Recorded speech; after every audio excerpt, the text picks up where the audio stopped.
Bismillah, kita akan mulai. Assalamualaikum warahmatullahi wabarakatuh.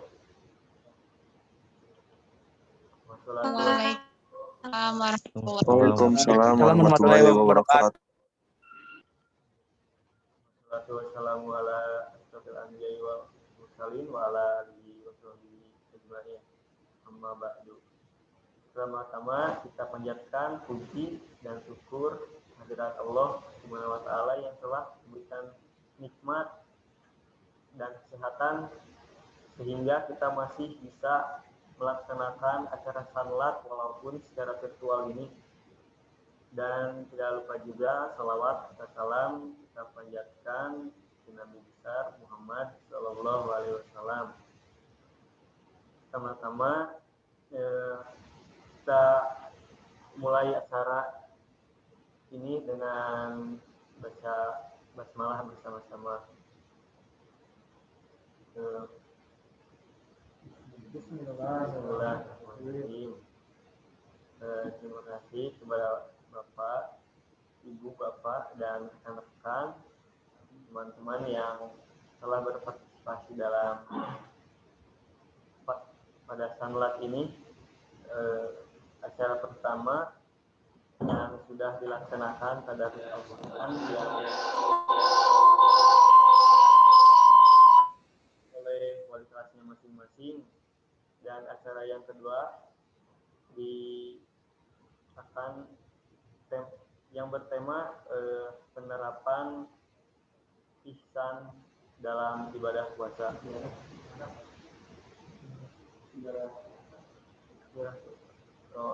Materinya tentang sejarah puasa yang akan dibawakan oleh Ustadz Evi Kunaifi. Waktu dan tempat dipersilakan.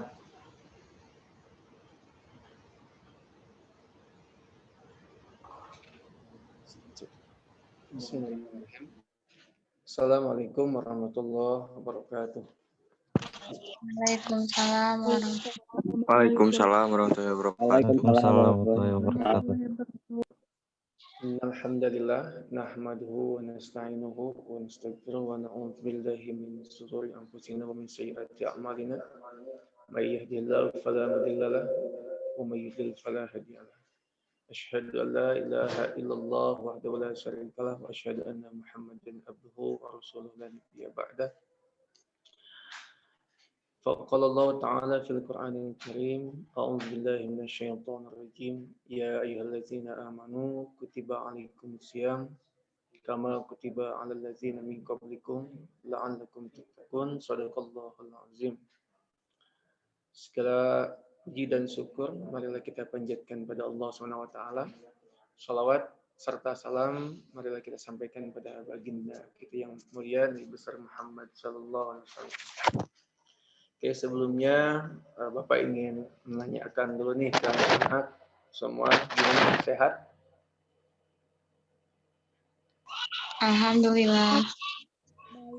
Alhamdulillah. Mudah-mudahan pada sehat semua ya, selalu dijaga saumnya, dijaga pandangannya, dijaga lisannya, dan dijaga segala bentuk-bentuk yang dapat membatalkan puasa dan juga yang dapat mengurangi pahala puasa kita.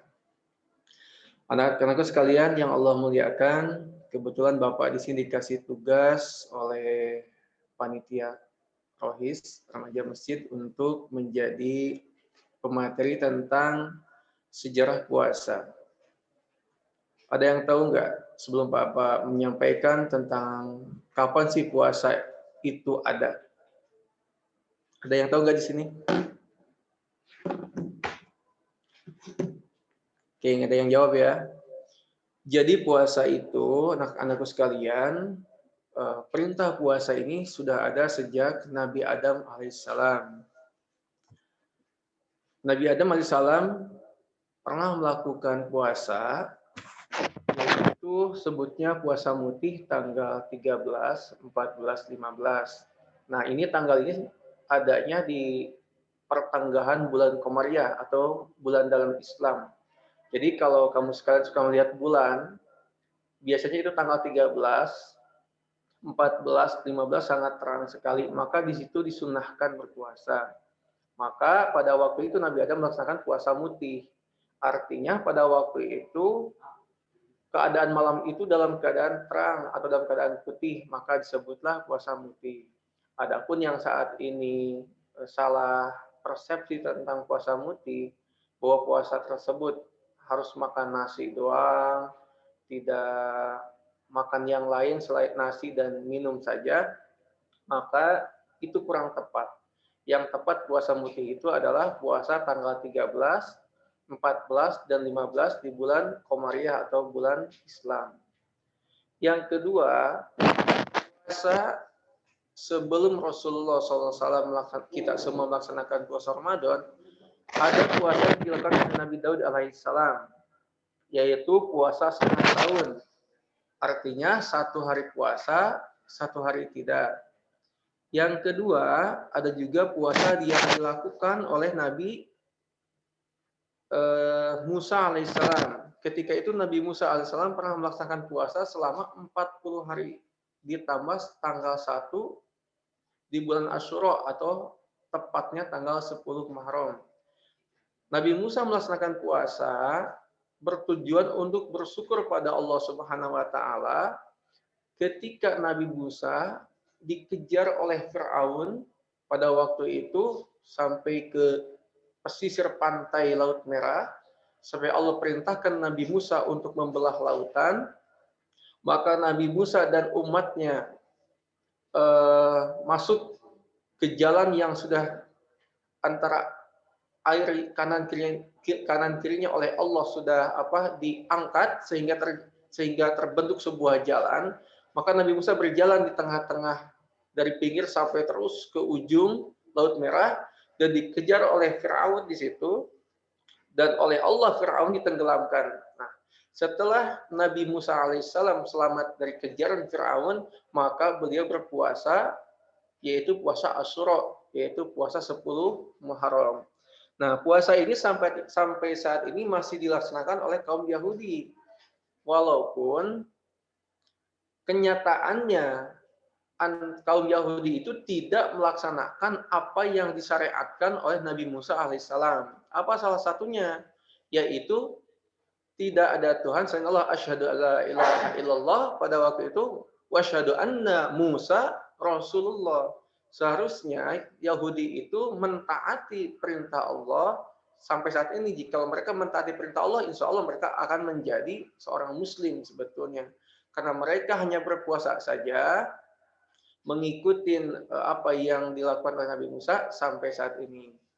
Yang selanjutnya juga ada puasa yang dilaksanakan oleh Siti Maryam. Siti Maryam ini pernah berpuasa pada waktu itu sedang mengandung Nabi Isa alaihissalam. Beliau berpuasa yaitu tidak berbicara. Jadi hanya menggunakan isyarat saja ketika beliau berbicara dengan Nabi Zakaria dan sekelilingnya. Nah, anak-anakku sekalian, ini bisa diambil ibrohnya, pembelajaran oleh kita. Salah satunya dari Siti Maryam. Kalau untuk Nabi Adam, insya Allah bagi yang suka melaksanakan tanggal 13, 14, 15, itu Ayyamul Bait, itu dilaksanakan setiap bulan Komariah. Bukan bulan Masehi ya. Kalau bulan Masehi itu adalah Januari, Februari, Maret, April, Mei, itu namanya bulan Masehi.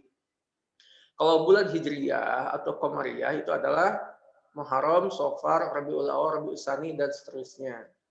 Nah, anak-anakku sekalian, lalu apa ibroh yang dapat kita ambil puasa yang dilakukan sebelum Ramadan? Salah satunya adalah puasa Siti Maryam. Yaitu kita biasakan berpuasa untuk tidak berbicara hal-hal yang tidak ada manfaatnya. Gunakanlah lisan itu untuk kebaikan, tidak berbuat ghibah, tidak berbuat fitnah, membicarakan orang lain, memfitnah orang lain, menuduh orang lain. Setiap ada masalah kita harus selalu tabayun dengan orang lain, dan gunakan pula anggota tubuh kita semua. Anggota tubuh ini juga puasakan oleh kita. Mata kita biasakan melihat hal-hal yang positif, hal-hal yang baik, di antaranya banyak membaca Al-Quran. Ketika kita melihat indahnya lautan, indahnya gunung dan lain sebagainya kita ucapkan, Masya Allah. Ketika ada yang kecelakaan, Subhanallah, Inna lillahi wa inna ilaihi rajiun. Nah, itu ucapan-ucapan yang paling bagus. Nah, berpuasa dari Siti Maryam ini, ibrohnya yang kedua adalah maksud berpuasa tidak harus mengkosongkan perut saja, tapi kita juga harus menggunakan anggota tubuh ini dengan baik. Surah Yasin yang bunyinya kayak gini. Al-yauma akmaltu lakum dinakum. Al-yauma nakhtimu ala afwahihim wa tukallimuna aydihim wa tashhadu arjuluhum bima kanu yaksibun. Artinya adalah nanti pada hari kiamat nanti Allah akan tutup mulut kita karena mulut kita ini sering berbohong.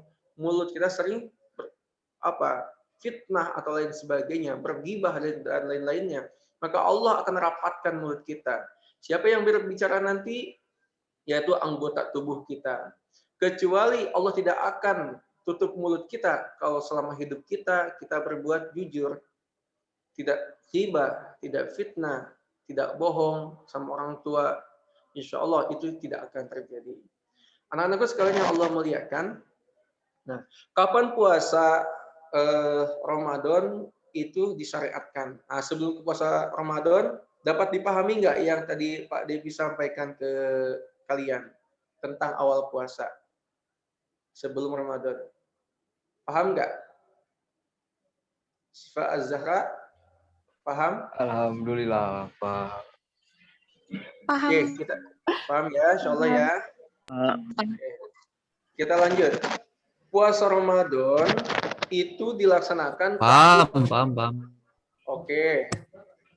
Puasa Ramadan itu disyariatkan pada tahun kedua ketika Nabi hijrah dari Mekah ke Madinah.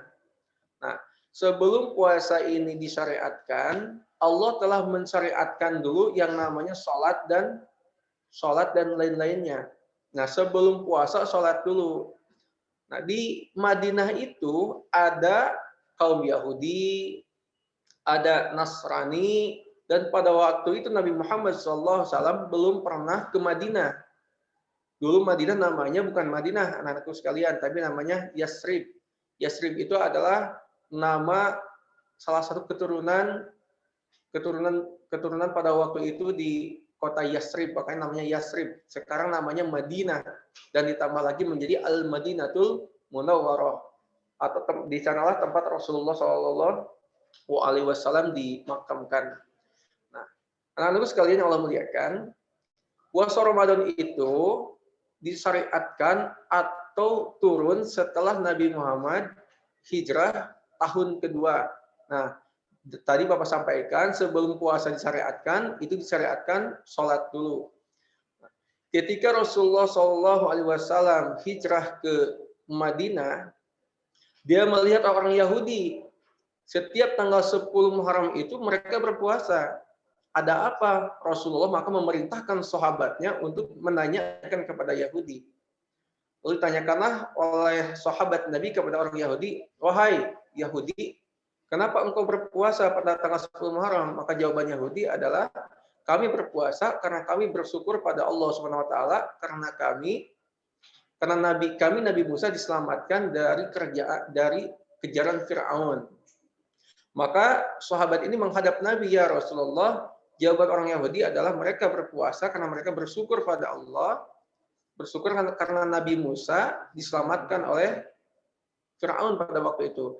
Maka Nabi Muhammad SAW pun memerintahkan kepada sahabat, sepantasnya kita pun melakukan bersyukur pada Allah atas keselamatan Nabi Musa. Maka pada waktu itu Nabi Muhammad SAW melaksanakan puasa Asyura, yaitu tanggal 10 Muharram. Maka diejeklah Nabi Muhammad SAW ini oleh kaum Yahudi. Kata kaum Yahudi, Muhammad, engkau kan punya agama baru, yaitu agama Islam. Kenapa engkau ikut-ikutan dengan agama kita?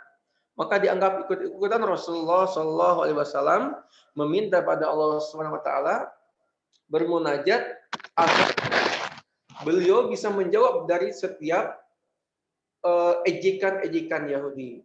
Ejekan yang kedua adalah ketika Rasulullah SAW hijrah ke Mekah ke Madinah pertama kali, pada waktu itu sholat itu bukan menghadap ke Ka'bah, anak-anak sekalian, tapi sholat itu menghadap ke Baitul Maqdis, di mana itu di Yerusalem, yaitu di Palestina, yang saat ini dijajah oleh Zionis